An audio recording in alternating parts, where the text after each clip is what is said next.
Good morning, welcome to my channel. আশা করি তোমরা সবাই খুব ভালো আছো, আমিও খুব ভালো আছি। এখন বাজে সকাল 8টা, সবে মাত্র ঘুম থেকে উঠলাম, চেঞ্জ করলাম, এখনো ব্রাশ করিনি আমি। এখন আমার 8 মান্থ প্রেগনেন্সি চলছে, তো সকাল থেকেই তোমাদের সঙ্গে ভিডিওটা শুরু করে দিলাম। তো চলো দেখতে থাকো। আমি কিন্তু এখন আমাদের দোকানের বাড়িতেই আছি।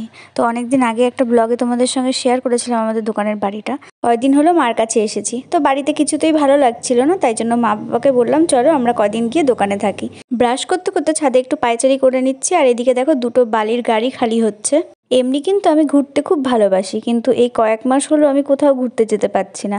আর যেহেতু বাবার বাড়ি শ্বশুর বাড়ি খুবই কাছাকাছি, তার জন্য এই দুই বাড়ি শুধু আসা হচ্ছে। এই দুই বাড়িতেই থাকতে ইচ্ছা করছে না, তার জন্যই আজকে দোকানের বাড়িতে আসা।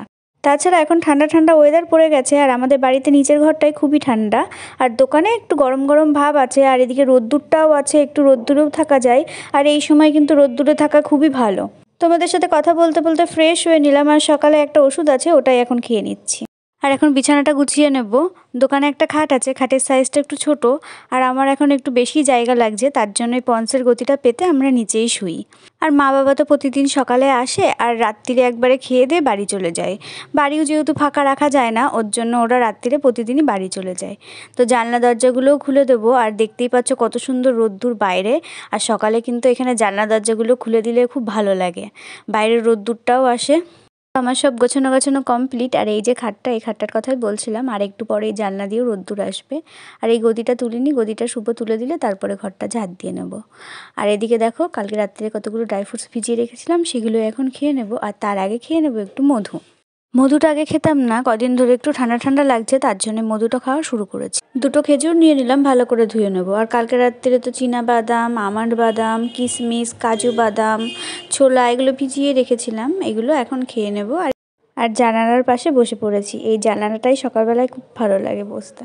দুধটা একটু গরম করে নেব, কালকে রাত্রিরে জাল দিয়ে রেখে দিয়েছিল মা। এদিকে শুভ তো বললাম নিচে আছে দোকানে, ওর জন্য একটু লিকার চা করে নেব। ওর কদিন ধরে একটু ঠান্ডা ঠান্ডা লেগেছে, তার জন্য একটু আদা দিয়ে ওকে লিকার চা করে দেবো।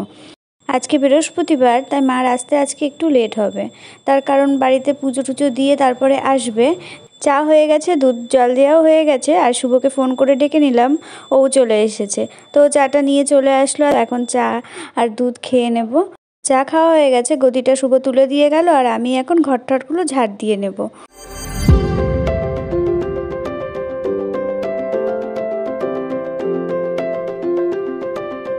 কালকেই ঘর মোছা হয়েছে, ওই জন্য আজকে আর মুছছি না, আজকে আমি একটু জল ছিটিয়ে নিচ্ছি। আর কালকের কতগুলো জামা কাপড় ছিল মা কালকে কেচে রেখেছিল, সেইগুলোই আজকে একটু গুছিয়ে রাখছি।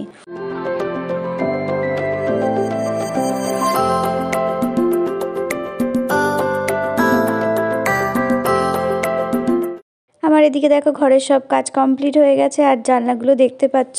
এতগুলো জানলা বলেই আমার এত ভালো লাগে দোকানে এসে থাকতে। কালকে রাত্রিরের কতগুলো ভাত আছে, ভাতগুলো গরম করব, আর একটু ডিম টোস্ট করে নিচ্ছি, এটাই সকালে খেয়ে নেব।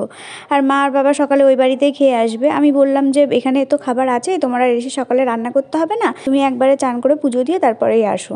এখন প্রায় 11টা বেজে গেছে, মা দেখো চান দান করে পুজো দিয়ে বাজার টাজার করে নিয়ে চলে এসেছে। বাড়ির থেকে তেল আর চাল নিয়ে এসেছে, কয়দিন ধরে এখানে আছি, যে চালটা ছিল সেটা ফুরিয়ে গেছিল। পুজো দিয়ে প্রসাদটাও এনেছে।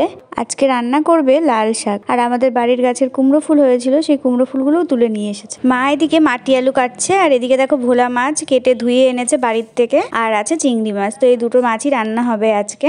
মা মাছ ভাজাও বসিয়ে দিয়েছে, আর আমি এদিকে লাল শাকটা বেচে দিচ্ছি। লাল শাক বাঁচা হয়ে গেছে, আমি কটা ফল নিয়ে নিয়েছি, এখানে একটা লেবু, একটু আপেল আর একটা পেয়ারা নিয়েছি, এটাই এখন খেয়ে নেব। তো ফল টল খেয়ে চলে এসেছি চান করতে, আর ছাদে কত সুন্দর দেখো রোদ্দুর পড়ে, এখানেই চান করে নিই। আমি চান দান করে চলে এসেছি, আর মা এদিকে দেখো ইন্ডাকশনে ভাতটা বসিয়ে দিয়েছে, আর তরকারিগুলো গ্যাসে করে নিচ্ছে। পায়েস বানাবে একটু, তার জন্য এখানে সব রেডি করে রেখেছে। ভাতটা উপর দিয়ে পায়েসটা বসিয়ে দিল, আর এদিকে দেখো মার তরকারিও রান্না হয়ে গেছে। চিংড়ি মাছ দিয়ে মাটি আলু দিয়ে করেছে ঝোল, আর ভোলা মাছের ঝাল ঝোল করেছে। এখানে লাল শাক চিংড়ি মাছ দিয়ে ভাজাটা হচ্ছে। তো আমাদের দুপুরের খাবার রেডি হয়ে গেছে, এখানে নিয়ে নিয়েছি ভাত, লাল শাক ভাজা, আর 2 রকম মাছের ঝোল। Good evening. মা চলে গেছে বাড়িতে সন্ধ্যা দিতে, আর আমি এখন একটু গীতা নিয়ে বসেছি। তো আমার ভিডিওটা এখানেই শেষ করছি, সবাই খুব ভালো থেকো, টাটা।